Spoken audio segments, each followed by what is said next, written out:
Bonjour. Merci de votre invitation. Thank you for your invitation to the Sport City Le Havre. I'm keenly aware of how much solidarity people of the sea show. I'm here to share with you some feedback on a citizen European movement, which is quite exceptional. This has taken place over the last year. And there have been 6 years of saving people in the Mediterranean Sea, thanks to SOS Méditerranée. It's a very young European association for saving people at sea. And I'm going to talk about an image. L'Aquarius is a boat that we have chartered. It has an orange hull. It's 77 meters long. And the boat left Lampedusa on the 26th February with its first rescue crew, with Captain Klaus Vogel, who's the co-founder of SOS Méditerranée. We set it up together just under a year ago.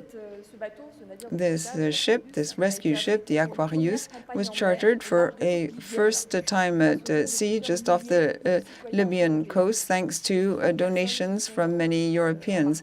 30 associations boarded the ship, 11 members of the crew, 9 rescuers at sea from our team, SOS Méditerranée, a medical team from Médecins du Monde, which is now given away to a team from Médecins Sans Frontières. The team of the mission of the crew is to help refugees in distress at sea in the Mediterranean.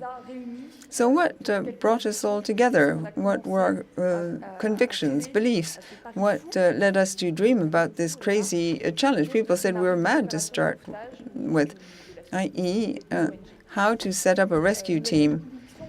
We had a common belief, and I hope we are numerous to share this belief. We believe it's unacceptable to let thousands of migrants die before our eyes just at the doors of Europe because they go by sea to get to Europe, this dream continent. It's their last choice to get to Europe, to board a boat.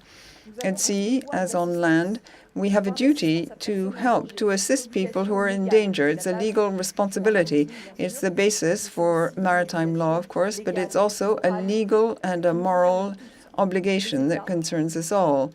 States, the European Union, civil society, seafarers, but also people on land.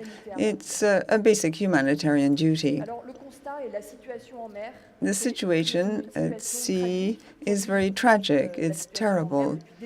And it has been for years. It's a total disaster with thousands of people drowning.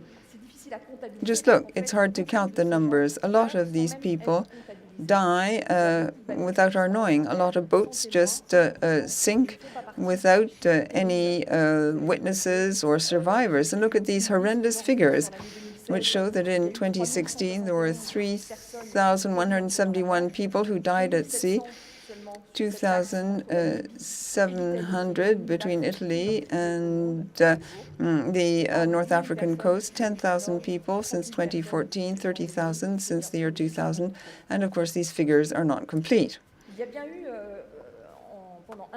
For a year, there was some hope with the Italian Navy's Operation Mare Nostrum, this vast rescue operation with a budget of 110 million euros over a year. 900 people were mobilized, and this operation, given the large means, made it possible to save 150,000 people in the space of a year. That was quite a feat. But the European Union, after a year, shot down this initiative. The argument used was that these rescue operations attracted more migrants, and Mare Nostrum was wound up at the end of 2014. But still, people went into exile, and the winter 2014-2015 was the most deadly one in the whole history of the Mediterranean. At that time, we decided to set up SOS Méditerranée. 9th May 2015, On the Day of Europe, we were 30 European citizens who met in Berlin, and we adopted the SOS Méditerranée Charter with 3 mandates. The first is to save people in distress at sea.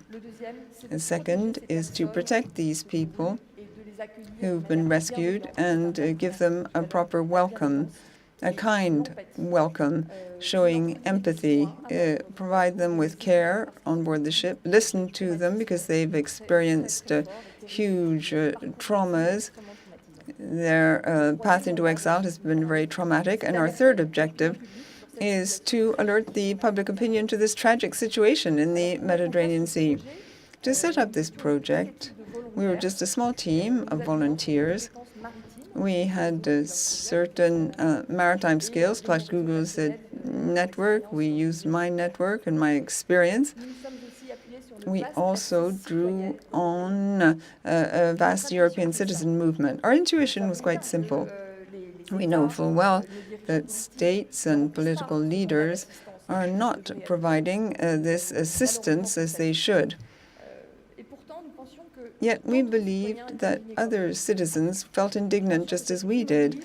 We felt that this lack of action was not due to indifference, but rather a feeling of helplessness.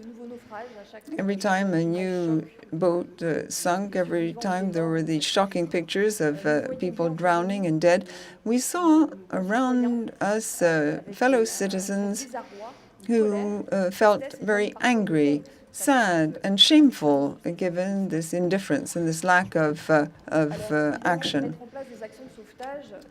Rescuing people calls for a lot of technical and financial means, and this is hard to do on the basis of solidarity or as an individual. It's not like just taking someone into your home. Even humanitarian organizations, I would like to say, took years to react to the situation. So to get things going, we needed to raise funds. And then what we found was that there was a true wave of citizen-based solidarity. We submitted our project 1 year ago, in September 2015, to the MUSEM in Marseille, the Museum of Europe and the Mediterranean. And after the presentation, we launched an internet-based funding campaign for crowdfunding. It was a resounding success. We managed to collect 275,000 euros in the space of just 6 weeks. 275,000 euros isn't enough to fit out a boat, but it was 1/3 of the budget for our first stint at sea. It was a lever, too, which enabled us to convince other financiers. And we were able, in the end, to charter the boat Aquarius, which left Germany at the end of January. Popular support was clear when the boat put into Marseille en route to Lampedusa. 1,300 people were able to visit this citizen ship before it went into the operational area between Libya and Italy. And therefore, we began our rescue operations. The first rescue took place on the 7th March. And now our teams so far have rescued over 6,000 men, women, children, and babies. There were even 2 births on board, one this week. These people are crowded onto flimsy ships, which are totally incapable of getting to Italy. They're often just very rundown fishing boats or craft that are not designed to travel across the sea. All these people in distress narrowly escaped dying, and amongst them, over 1/4 are underage. 9 out of 10 of these children underage are unaccompanied minors. So we're really in the face of a huge tragedy. These people are exposed to any number of dangers. They're very vulnerable. They're just children. What do these refugees say? In addition to the horrible crossing conditions, they say they're running away from dictatorship, war, poverty.